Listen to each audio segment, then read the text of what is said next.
Well, girls and guys, it's a brand new year, and this is our first video of 2019. As you can infer from the title, today we're going to talk a little more about Nintendo Switch Online. Only difference is that I'm not alone. I'm joined by the founder of Commonwealth Realm, Conrad, and our good friend Roger from Rogersbase.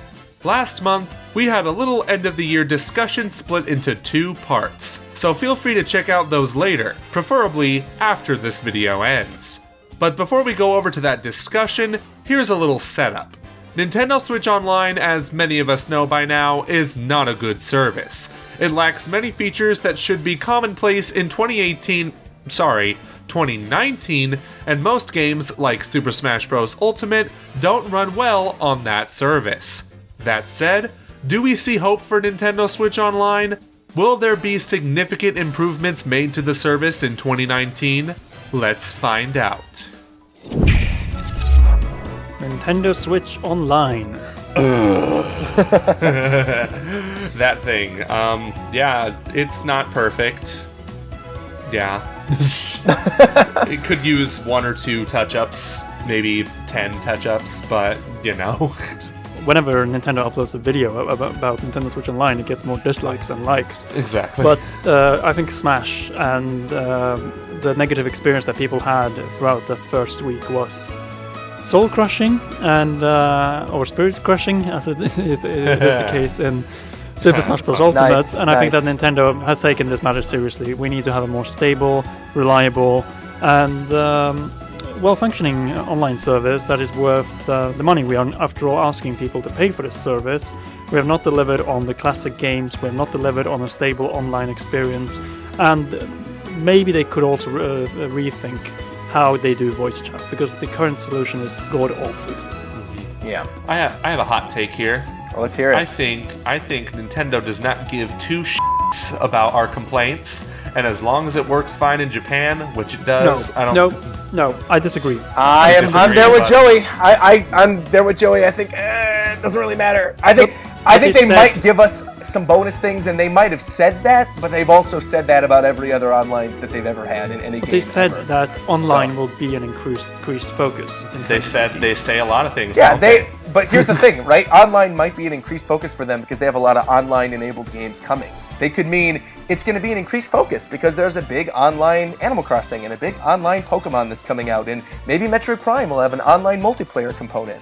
But I really don't think, or Fire Emblem exactly, but I really don't think and do not expect any giant change to Switch Online. I think if anything, maybe they throw on Super Nintendo games on the Switch Online, but that's about it. Because they said that when they first announced it, they said NES and Super Nintendo games, and we don't have any Super Nintendo games yet. So they'll be like, hey, we're adding something new. Here are Super Nintendo games you can play online.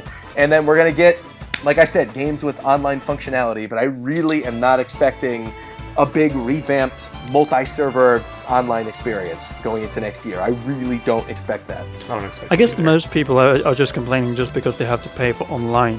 That's where all the negativity comes from. Mm-hmm, exactly. It's like we're paying for this and we get NES games, but the same online. It's not very. It's counterproductive, really. And in also some cases, cloud saves. In some cases, these NES games are basically like ROMs, where they went in and said, oh, you get to the last level of Galaga or Gradius or whatever, and you have all the items. Oh, it's like a remixed version of The Legend of Zelda where you have money. It's like, all right, it maybe isn't worth the Nintendo Switch Online cost, but okay. Yeah, it's cool, it's decent, and I think that now with the discontinuation of currently the production and soon to be sales of the NES Classic and SNES Classic, it's a natural step to add SNES games, because otherwise how would you play them legally? Because you have obviously the Wii U Virtual Console still, but I think that's just a matter of time before they will be closing that as well. And then they can't allow people like Soldier Boy to get a free market for all of this stuff. Of course not. Amazing. We had to find a way to stick him in the conversation somehow. But beyond adding SNES games like Super Mario World, A Link to the Past, Super Metroid, what other changes do you think we could see to the Switch Online? Any added features, functionality? Because we talked about deals, and we have seen none of those yet. Exactly. What do you mean deals?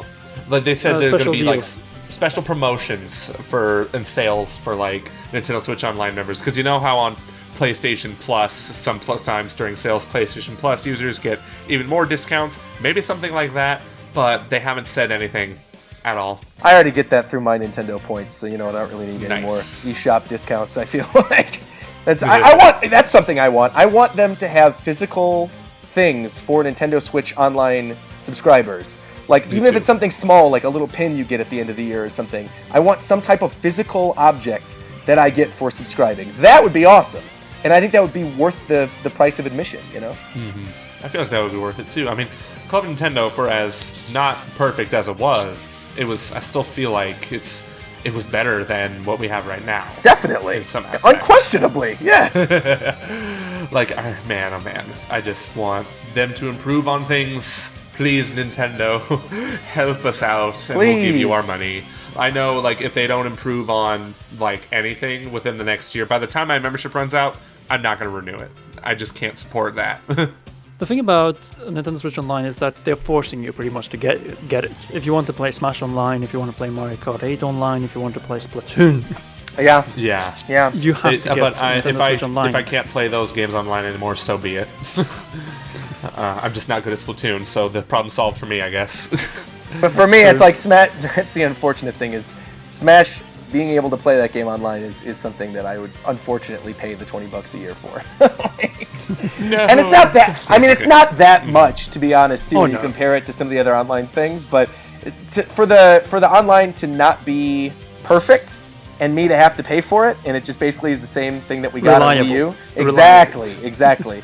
Just make it a little more reliable. That's all I want. That's all I want, Nintendo. Please, just a little bit. Just a little bit. That's it. Just make it enjoyable to play online games and Smash and next Mario Kart, Pokemon.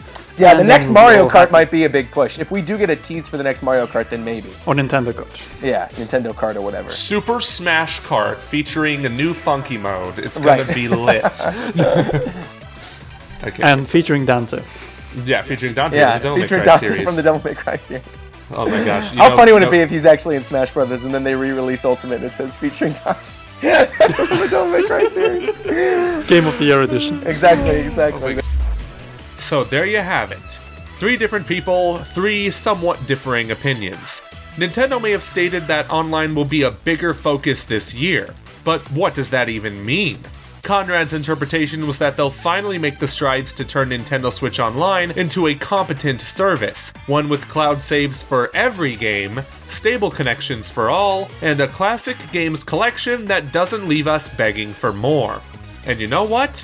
Maybe that'll happen? I mean, look at what happened with the Creators Program. Nintendo completely scrapped this program that was a problem for many YouTubers. If you don't know what we're talking about, basically, if you had a video that used footage from a Nintendo game or trailer, then you would more than likely be struck with a Content ID claim, no matter how big your channel was. The only way to get around this was signing up for the Creators Program, which saw Nintendo getting a cut of your video's profits. Even then, this was not a guarantee that your video would be immune to Content ID claims, so we had to be very careful when editing.